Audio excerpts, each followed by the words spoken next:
વિદ્યાર્થી મિત્રો, છેલ્લે મેં તમને એફઈઓના સ્ફટિકમાં કેટલાક Fe+2 આયન ગુમાવેલા જણાય છે અને તે જરૂરી સંખ્યામાં Fe+3 આયનની હાજરીને લીધે સરભર થાય છે.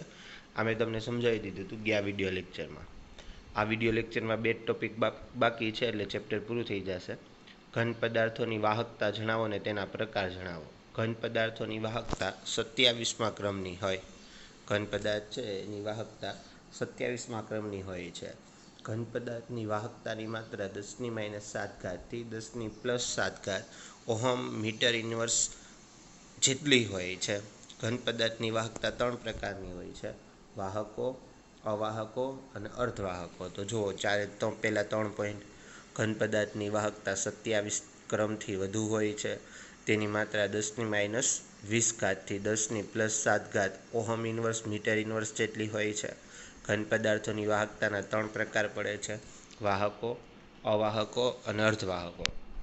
હવે આપણે જોઈએ વાહકો કોને કહેવાય, તો કે જે પદાર્થની વાહકતા 10⁴ થી 10⁷ ઓહમ ઇન્વર્સ મીટર ઇન્વર્સના ગાળામાં હોય એને વાહકતા કહેવાય. જેની પરફેક્ટ 10⁷ હોય તેને સુવાહકો કહેવાય. જેની વાહકતા 10⁻20 થી 10⁻10 ઓહમ ઇન્વર્સ મીટર ઇન્વર્સના ગાળામાં હોય તેને અવાહકો કહેવાય.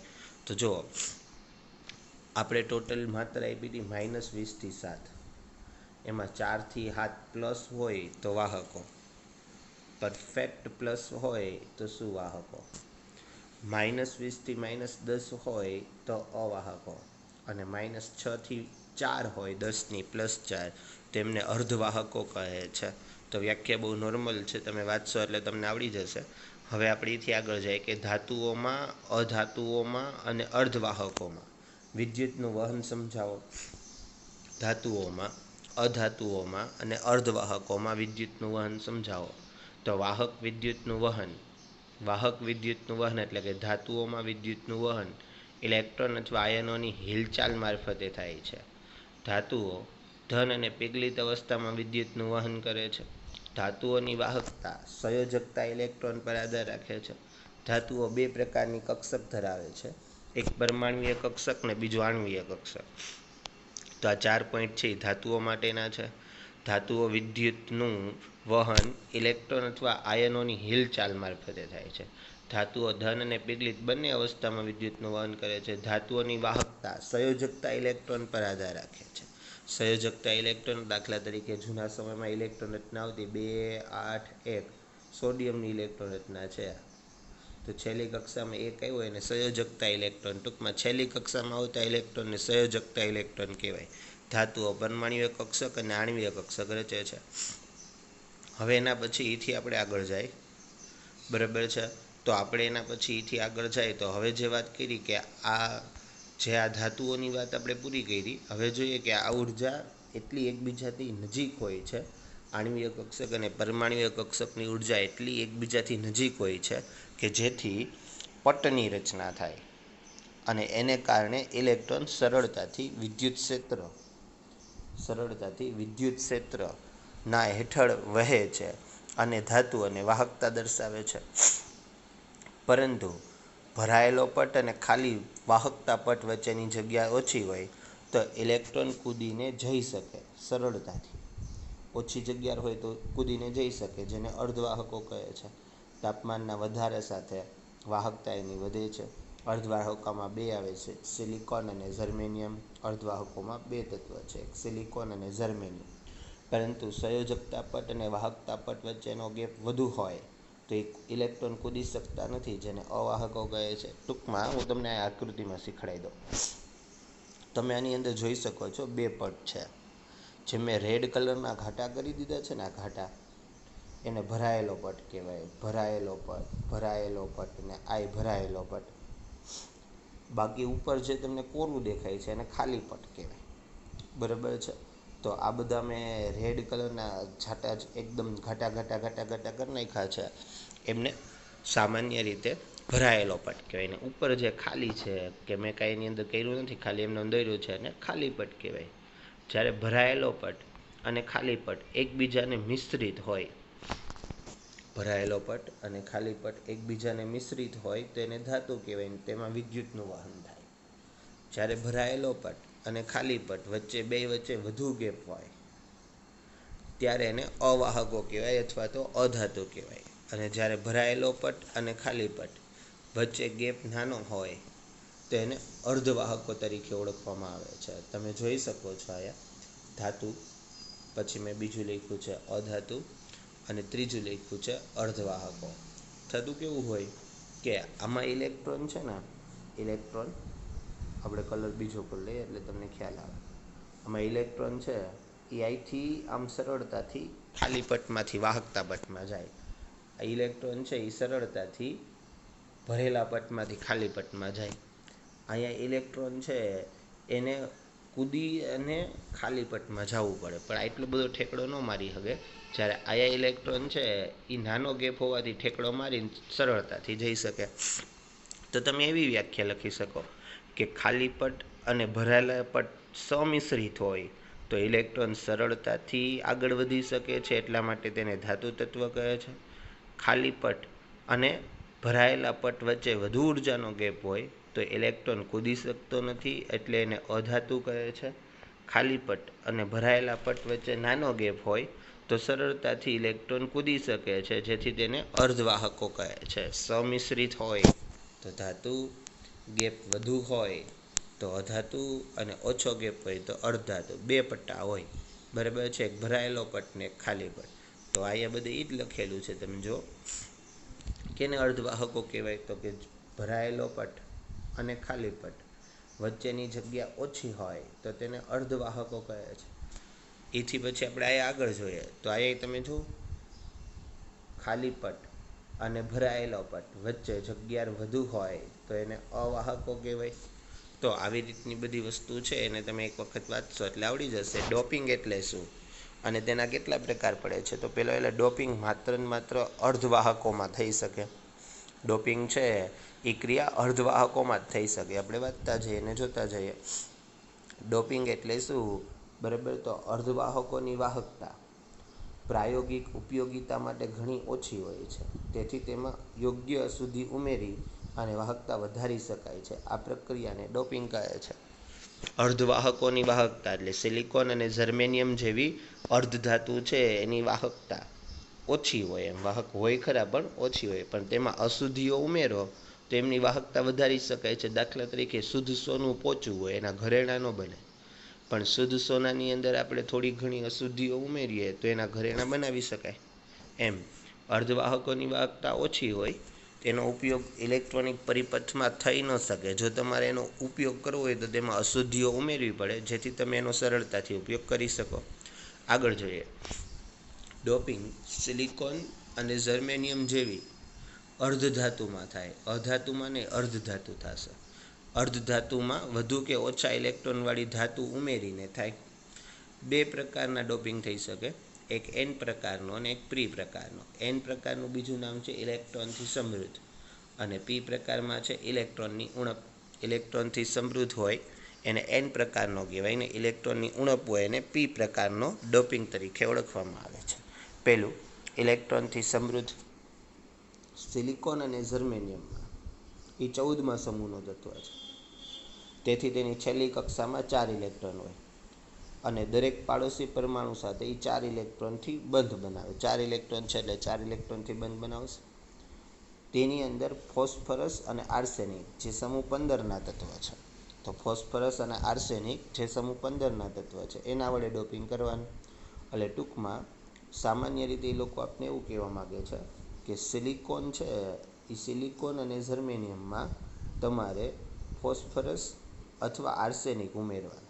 આ 14મા સમૂહનું તત્વ છે, આ 15મા સમૂહનું તત્વ છે. આની છેલ્લી કક્ષામાં 4 ઇલેક્ટ્રોન હોય, આની છેલ્લી કક્ષામાં 5 ઇલેક્ટ્રોન હોય, જેને કારણે શું થશે કે 5માંથી 4 ઇલેક્ટ્રોન તો સિલિકોન અને જર્મેનિયમ સાથે ભાગીદારી કરી નાખશે, પણ એક ઇલેક્ટ્રોન 5મો ઇલેક્ટ્રોન છે એ વધે છે, જેને સ્ફટિકમાં વિસ્થાનીકૃત થાય એટલે વધારાનો એમને પડ્યો રહે છે.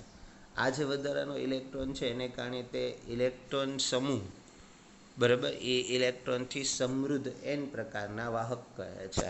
એટલે ટૂંકમાં તમને એ લોકો કહે હું ખબર કે તમને એવું કહે છે કે સિલિકોન અને જર્મેનિયમ આની છેલ્લી કક્ષામાં 4 ઇલેક્ટ્રોન હોય, ફોસ્ફરસ અને આર્સેનિક એની છેલ્લી કક્ષામાં 5 ઇલેક્ટ્રોન હોય. આના 4 ઇલેક્ટ્રોન, આ 5માંથી 4 આમાં વયા જાય અને એ બે વચ્ચે બંધ બનાવી જાય.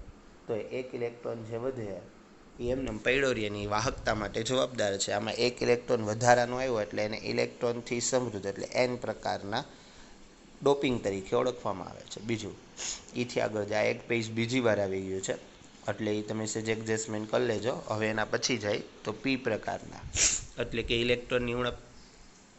તો ઇલેક્ટ્રોનની ઉણપ એટલે કે P પ્રકારના. એમાં એ સિલિકોન ને જર્મેનિયમ જ છે, બરાબર છે. એ સિલિકોન ને જર્મેનિયમમાં ઓમાં 15મા સમૂહનું તત્વ નાખ્યું હતું. આજ વખતે આપણે 13મા સમૂહના તત્વ નાખવાના. 13મા સમૂહના તત્વ બોરોન અને એલ્યુમિનિયમ નાખશો તો એમાંથી 3 ઇલેક્ટ્રોનની ભાગીદારી થઈ જાય. ચોથો ઇલેક્ટ્રોન ગુમ થયેલો જણાશે, જેને ઇલેક્ટ્રોન છિદ્ર અથવા ઇલેક્ટ્રોન રિક્તતા, કારણ કે આના 14 હોય સિલિકોન ને જર્મેનિયમના અને આ લોકોના 3 જ હોય. તો આ બે વચ્ચે ભાગીદારી થાય. 13મા સમૂહમાં 3 જ હોય છેલ્લે અને આમાં 14 હોય તો 4માંથી 3 વચ્ચે ભાગીદારી થઈ જાય. એક છે ને એ એક એમને ભાગીદારી કર્યા વગરનો બાકી રહે, જેને ઇલેક્ટ્રોન છિદ્ર અથવા ઇલેક્ટ્રોન રિક્તતા કહે છે.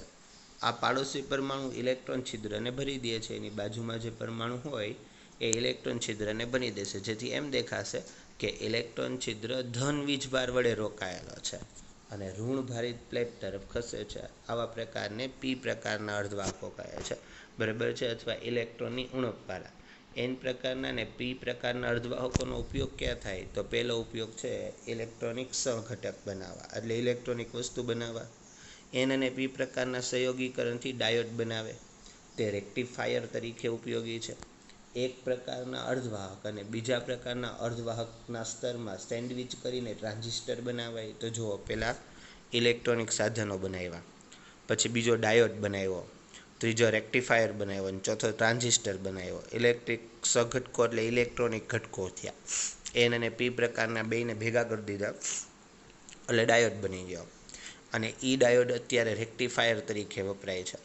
પણ એક અર્ધવાહક હોય અને બીજા 2 અર્ધવાહક હોય, એક પ્રકારના અર્ધવાહક હોય ને બીજા 2 પ્રકારના અર્ધવાહક હોય અને એ સેન્ડવિચની જેમ ગોઠવી દો તો ટ્રાન્ઝિસ્ટર બની જાય છે. ટ્રાન્ઝિસ્ટર છે એ NPN કે PNP 2 પ્રકારના હોય. ટ્રાન્ઝિસ્ટર NPN કે PNP પ્રકારના હોય છે, જેનો ઉપયોગ રેડિયો અથવા ઓડિયો સિગ્નલને પારખવા કે પ્રબંધિત કરવા થાય છે. સૌરકોષ એક કાર્યક્ષમ ફોટોડાયોડ છે. સૌરકોષ એક કાર્યક્ષમ ફોટોડાયોડ એટલે એક પ્રકારનો ટ્રાન્ઝિસ્ટર છે જે પ્રકાશ ઉર્જાનું વિદ્યુત ઉર્જામાં રૂપાંતર કરે છે. તો સૌરકોષ એક કાર્યક્ષમ ફોટોડાયોડ છે જે પ્રકાશ ઉર્જાનું વિદ્યુત ઉર્જામાં રૂપાંતર કરી શકે છે. બીજા INSB, ALP, JAAS આ અર્ધવાહકો ખૂબ જ ઝડપી પ્રતિક્રિયા આપે છે. તેમની ઉપકરણોની ડિઝાઇનમાં ક્રાંતિ સર્જી છે. આ 3 વસ્તુ એવી છે કે ખૂબ જ ઝડપી પ્રતિક્રિયાત્મક છે અને જેને કારણે ઉપકરણોની ડિઝાઇનમાં ક્રાંતિ સર્જી છે. તો MCQમાં પૂછાય, યાદ રાખજો. નેક્સ્ટ એના પછી એથી આગળ જાય, ટૂંક નોંધ લખો, સંક્રાંતિ ઓક્સાઇડ. હવે જો, ધાતુઓના વિદ્યુત ગુણધર્મનો નોંધપાત્ર તફાવત દર્શાવે છે. TiO, પછી CrO2 અને ReO3 ધાતુઓની જેમ જ વર્તે છે. અત્યારે આપણે ધાતુઓ તરીકે એલ્યુમિનિયમ ને કોપર ને એવું વાપરીએ છીએ, બરાબર. પણ અહીં તમે જો ReO3ની વાહકતા અને દેખાવ કોપર જેવો જ છે, જેથી એનો ઉપયોગ સારી એવી રીતે વાયર બનાવવા માટે થઈ શકે.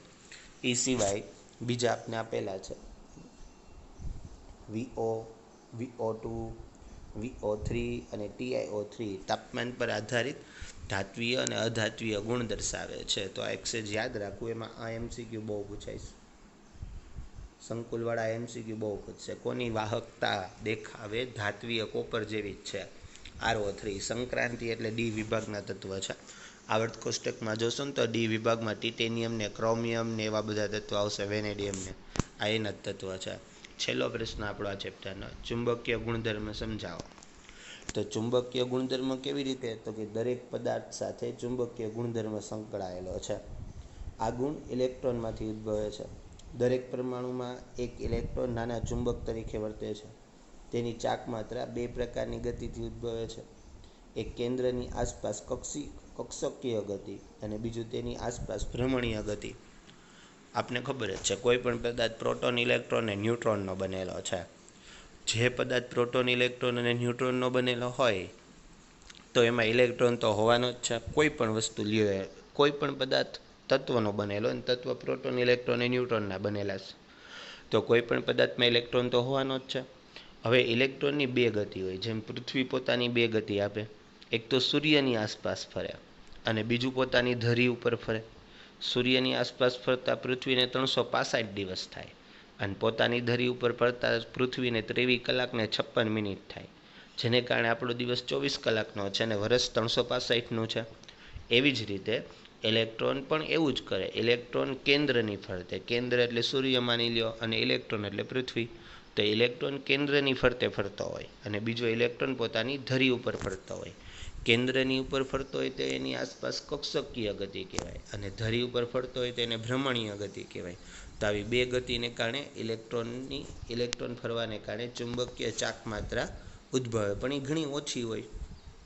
આ ચુંબકીય ચાક માત્રા ઘણી ઓછી હોય.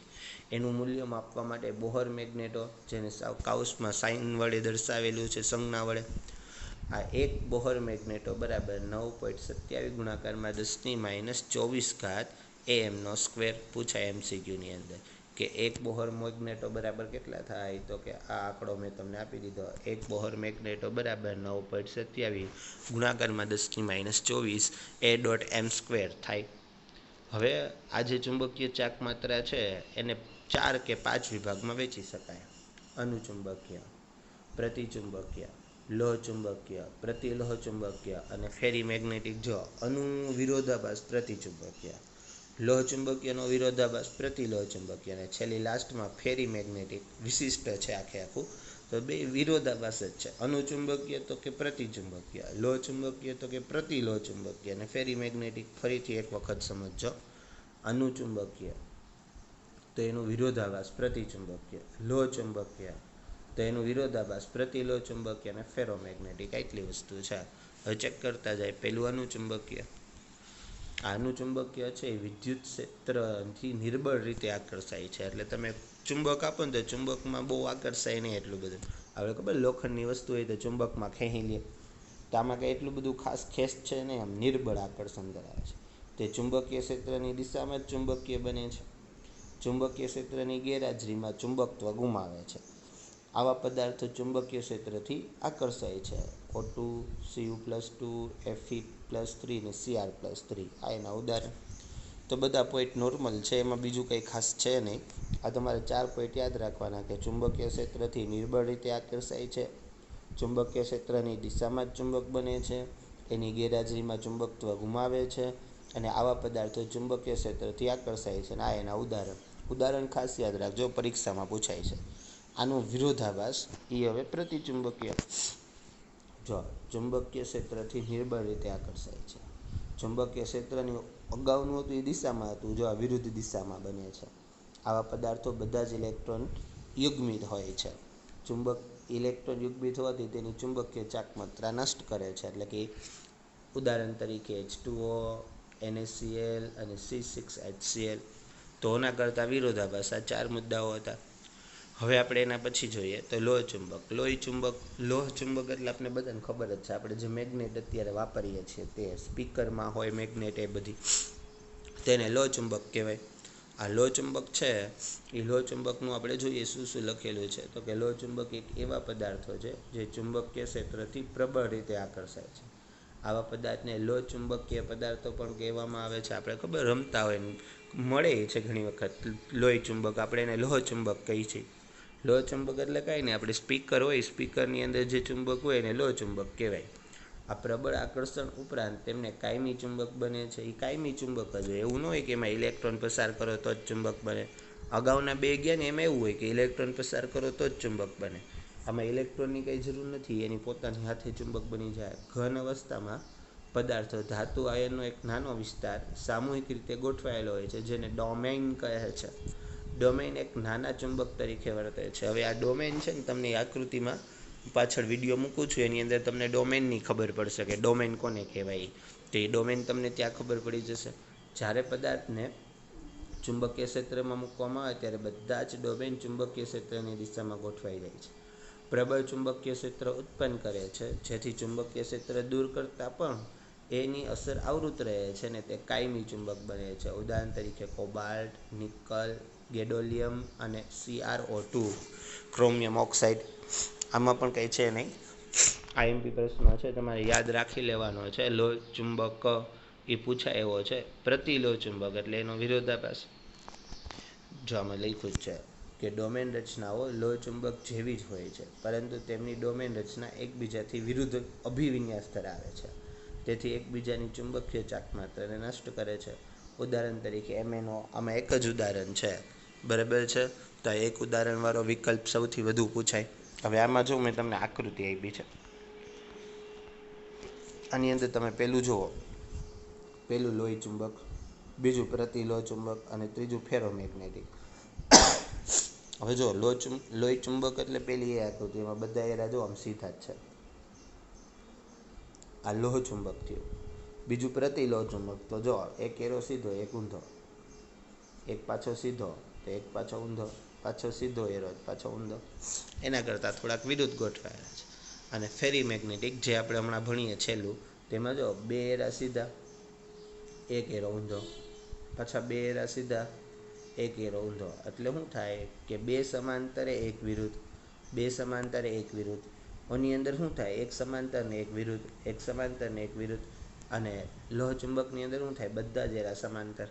આજે બધા જ એરા સમાંતર ગોઠવાઈ ગયા ને એને ડોમેઇન કહેવાય. આ આખી રચના છે એને શેના તરીકે ઓળખવામાં આવે છે, ડોમેઇન. તમે જુઓ ફેરી મેગ્નેટિક આપણે જોઈ લઈએ એટલે આપણું કામ પતે, કે આવા પદાર્થોમાં ચુંબકીય ચાક માત્રા સમાંતર અને બિન સમાંતર બે હોય. ફેરી મેગ્નેટિકમાં સમાંતર બી હોય અને બિન સમાંતર બી હોય. ફેરી મેગ્નેટિક પદાર્થોની સરખામણીમાં તેઓ ચુંબકીય ક્ષેત્રમાં નિર્બળ રીતે આકર્ષાયેલા હોય. આવા પદાર્થને ગરમ કરતાં ફેરી મેગ્નેટિઝમ ગુમાવે છે અને અનુચુંબકીય બને છે. અને આ એના ઉદાહરણ. તો અહીંયા મેં તમારું ચેપ્ટર કમ્પ્લીટલી પૂરું કરી દીધું છે. હવે પહેલું ચેપ્ટર તમારું પૂરું થઈ ગયું. તમારે હવે કોઈ બીજું ચેપ્ટર ચાલુ કરવાનું છે, એ સહેજ મને લખીને મોકલી દેજો કે અમારે આ બીજું ચેપ્ટર ચાલુ કરવાનું છે. એટલે હું એ બીજું ચેપ્ટર નવું ચાલુ કરી દઈશ. તો આપણે આ પહેલું અને બીજું બંને ચેપ્ટર કમ્પ્લીટલી પૂરા થઈ ગયા છે. તો આ બે ચેપ્ટર આપણે પૂરા કરી દીધા. હવે સંકુલમાં કયું નવું ચેપ્ટર ચાલુ થયું છે એ સહેજ મને કહી દેજો, એટલે એ ચેપ્ટર મારે તમને ભણાવવાનું રહે. નમસ્તે વિદ્યાર્થી મિત્રો.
Conductors. The solids which have conductivities range from 10 raised to 4 to 10 raised to 7 per ohm meter are known as conductors. Metals have conductivity in the order of 10 raised to 7 per ohm meter and hence are the best conductors of electricity. Conduction of electricity in metals. Metals like gold, copper, aluminium, etc. are very good conductor of electricity. They can conduct electricity both in solid and molten form. The extent of conductivity in solids depend upon number of valence electrons. In metals, the valence band is partially filled and usually overlaps with the empty conduction band in such a way that there is no forbidden gap present. As a result, the electrons from the valence band can easily move to the conduction band. This results in conductivity in metals. Insulators. Those solids which do not allow electricity to flow through them are known as insulators. Conduction of electricity in non-metals. Non-metals like plastic, rubber do not conduct electricity. In these solids, the valence band is full while the conduction band is empty. Even the forbidden energy gap between the valence and conduction band is large. As a result, huge amount of energy is required to excite the electrons to the conduction band. Practically, it is impossible to provide this huge amount of energy to excite electrons and conduct electricity. Therefore, most of the non-metals are insulators.